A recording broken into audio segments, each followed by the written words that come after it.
നമസ്കാരം എല്ലാവർക്കും നമ്മുടെ അടുത്ത സോഷ്യൽ സയൻസ് ക്ലാസ്സിലോട്ട് സ്വാഗതം. അപ്പോൾ ഇന്നത്തെ നമ്മുടെ ക്ലാസ് എന്ന് പറയുന്നത് നമ്മുടെ സോഷ്യോ എക്കണോമിക് സ്റ്റാറ്റസ് ആണ് നമ്മൾ ജസ്റ്റ് ഇന്നത്തെ ക്ലാസ്സിലോട്ട് നോക്കാൻ പോകുന്നത്. അത് മാത്രമാണ് ചെറിയ ചെറിയ ടോപ്പിക്സ് ആയിട്ട് നമുക്ക് ഇനി മുന്നോട്ട് പോകും. കാരണം ഒത്തിരി വലിച്ചു നീട്ടി ഞാൻ നിങ്ങളെ ഒത്തിരി കുഴപ്പിക്കുന്നില്ല. ഇതാകുമ്പോൾ നിങ്ങൾക്ക് ഷോർട്ടായിട്ട് കണ്ട് ഒത്തിരി നേരം നമുക്ക് ഈ ഒരു ഫോണിൻ്റെ യൂസേജ് നമുക്ക് കുറയ്ക്കാൻ പറ്റും. ഓക്കെ, അപ്പോൾ ചെറിയ ടോപ്പിക്സ് ആയിട്ട് മാത്രം നമുക്ക് ജസ്റ്റ് ഒന്ന് പോവാം. അപ്പോൾ മുഗൾ കാലത്തെ സാമൂഹിക സാമ്പത്തിക സ്ഥിതിയെക്കുറിച്ചാണ് നമ്മൾ ഇന്നത്തെ ക്ലാസ്സിലൂടെ പഠിക്കാൻ പോകുന്നത്. ഓക്കെ, അപ്പോൾ ഈ ഒരു മുഗൾ ഭരണകാലത്ത് ഇന്ത്യയുടെ സമൂഹവും സാമ്പത്തിക നിലയും കുറിച്ച് യൂറോപ്യൻ സഞ്ചാരികളുടെയും വ്യാപാരികളുടെയും രേഖപ്പെടുത്തിയിട്ടുണ്ട് നമുക്കിവിടെ. ഓക്കെ, അപ്പോൾ അവിടുത്തെ കുറച്ച് പരിപാടികൾക്കാണ് നമ്മൾ ഇവിടെ നോക്കാൻ പോകുന്നത്. അപ്പോൾ സമൂഹത്തിൽ രാജാവായിരുന്ന ഏറ്റവും ഉയർന്ന സ്ഥാനത്താണ് ഇരുന്നിരുന്നത്. അപ്പോൾ സാധാരണ ജനങ്ങൾ സമൂഹത്തിൻ്റെ താഴത്തെ വിഭാഗത്തിലായിരുന്നു. ഓക്കെ, എന്ന് വെച്ചാൽ രാജാവായിരുന്നു ഏറ്റവും മേളിൽ നിന്ന ഒരു ടൈം. എന്ന് വെച്ചാൽ അപ്പോഴത്തെ ഒരു ഭരണകാലത്തെ രാജാവായിരുന്നു, ജനങ്ങൾ താഴത്തെ വിഭാഗം. അങ്ങനത്തെ നമ്മൾ നോർമലായിട്ട് കോമൺ ആയിട്ട് നിൽക്കുന്ന ഒരു പരിപാടിയാണ് അത്. കിങ് ആണ് ഏറ്റവും ടോപ്പ്, സാധാരണ ആൾക്കാർ താഴെ നിൽക്കുന്നു. അതാണ് ഇവിടെ പറയുന്നത്. The common man was at the bottom of society with the king at the top. Okay, അപ്പോൾ അങ്ങനത്തെ പരിപാടിയൊക്കെ ആയിരുന്നു പണ്ടത്തെ പോലെ. നിങ്ങൾ നമ്മുടെ ഈ ജനിച്ച തൊട്ട് കേട്ട് കേൾവിയൊക്കെ ഇല്ലേ, അതൊക്കെ തന്നെയാണ് ആ ഒരു ടൈമിൽ നടന്നിരുന്നത്. ഓക്കെ, അപ്പോൾ ജനങ്ങളുടെ ജീവിത നിലവാരം അവരുടെ വരുമാനത്തെയും കൂലിയെയും ആശ്രയിച്ചായിരുന്നു ആ ഒരു ടൈമിൽ. പിന്നെ ആ ഒരു വേജസ് ആൻഡ് ഇൻകം എന്ന ഒരു പരിപാടി, ആ ഒരു സാധനത്തെ ഡിപ്പെൻഡ് ചെയ്തായിരുന്നു അന്നത്തെ ജനങ്ങളിൽ ആ ഒരു ജീവിത നിലവാരം അവർ അളന്നിരുന്നത്. ഓക്കെ, അപ്പോൾ ഭൂരിഭാഗം ആൾക്കാരും അവിടെ കർഷകരായിരുന്നു. Most of the peoples were farmers ആയിരുന്നു ആ ഒരു കാലഘട്ടത്തിൽ.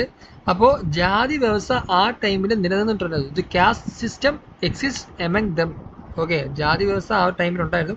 പക്ഷേ ഓരോ ജാതിക്കും സ്വന്തം ആചാരങ്ങളും അനുഷ്ഠാനങ്ങളും ഉണ്ടായിരുന്നു. Okay, each caste had its own custom and rituals. Okay, അവരുടേതായ രീതിക്ക് അവർക്ക് അങ്ങനത്തെ പരിപാടിയെല്ലാം അവിടെ ഉണ്ടായിരുന്നു.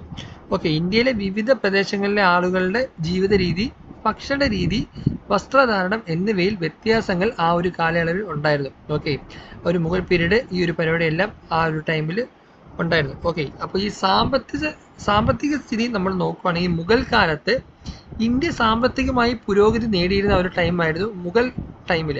ഓക്കെ, അതാണ് അവർ പറയുന്നത് മുഗൾ പീരീഡിൽ ആ ഒരു ഇന്ത്യയിൽ നമുക്ക് സാമ്പത്തികമായിട്ട് പുരോഗതി നേടിയിരിക്കുന്ന ടൈമായിരുന്നു. കൃഷിയായിരുന്നു സാമ്പത്തിക വളർച്ചയുടെ അടിസ്ഥാന കാര്യം. ഓക്കെ, പ്രധാന കൃഷി ഉൽപ്പന്നങ്ങളായിരുന്നു നമുക്ക് ഇതിനകത്ത് പറയുന്നുണ്ട്.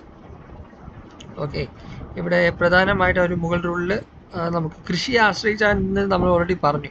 ഓക്കെ, അപ്പോൾ പ്രധാനമായിട്ട് നിന്ന rice, wheat, barley, sugarcane, cotton and oilseeds. Okay, വെച്ചാൽ നെല്ല്, ഗോതമ്പ്, ബാർലി, കരിമ്പ്, പരുത്തി, എണ്ണക്കുരു വിളകൾ എന്നൊക്കെയായിരുന്നു ആ ഒരു ടൈമിൽ പ്രധാന കൃഷി ഉൽപ്പന്നങ്ങൾ.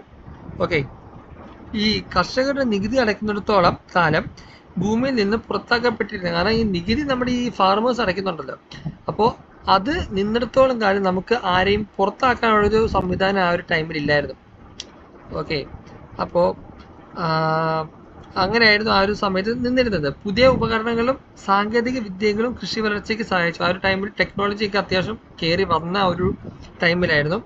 അപ്പോൾ അവിടെ അന്നേരം ജലസേചനത്തിനായി പേർഷ്യൻ വീലും കനാലുകളും ഉപയോഗിച്ചിരുന്നു ആ ഒരു കൃഷി ഇടങ്ങളിലായിട്ട്. ഓക്കെ, അപ്പോൾ ഇവിടെ നമുക്കൊരു മിസ്സായ ഒരു സാധനമായിരുന്നു എബോ ഇസ് ഡിസ്ക്രിപ്ഷൻ. ഇവിടെ ഡിസ്ക്രിപ്ഷനും കാര്യങ്ങളൊക്കെ തന്നിട്ടുണ്ട്. ഓക്കെ, രണ്ട് സിറ്റീസിനെ പറ്റി.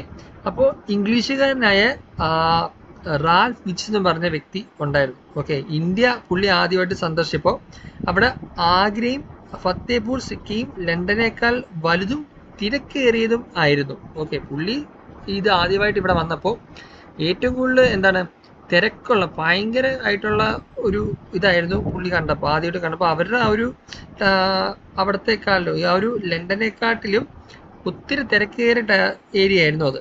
ഓക്കെ, അപ്പോൾ ഇവിടെ വേറൊരാളുണ്ടായിരുന്നു അബ്ദുൽ ഫസൽ എന്ന് പറഞ്ഞൊരു വ്യക്തി. ഓക്കെ, ഇവിടെ താഴെ അതിൻ്റെ ചെറിയ നോട്ടും കാര്യങ്ങളൊക്കെ തന്നിട്ടുണ്ട്.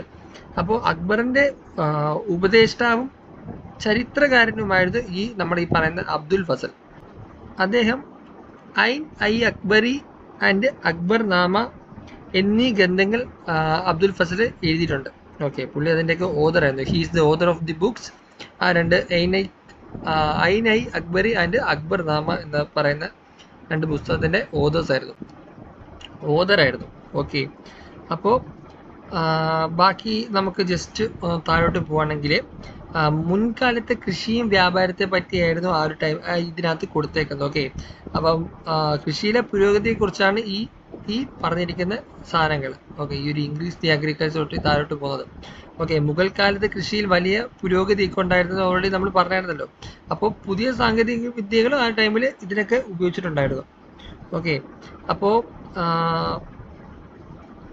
ഈ പേർഷ്യൻ വീല് മെയിനായിട്ട് ഇതാണ് പേർഷ്യൻ വീല് കേട്ടോ. ഇതാണ് പേർഷ്യൻ വീല്. ഇത് ഉപയോഗിച്ച് എന്തിനാണെന്നറിയാമോ? ഞാൻ ജസ്റ്റ് ഒന്ന് ഡ്രോ. ഇതാണ് നമ്മുടെ പേർഷ്യൻ വീല്.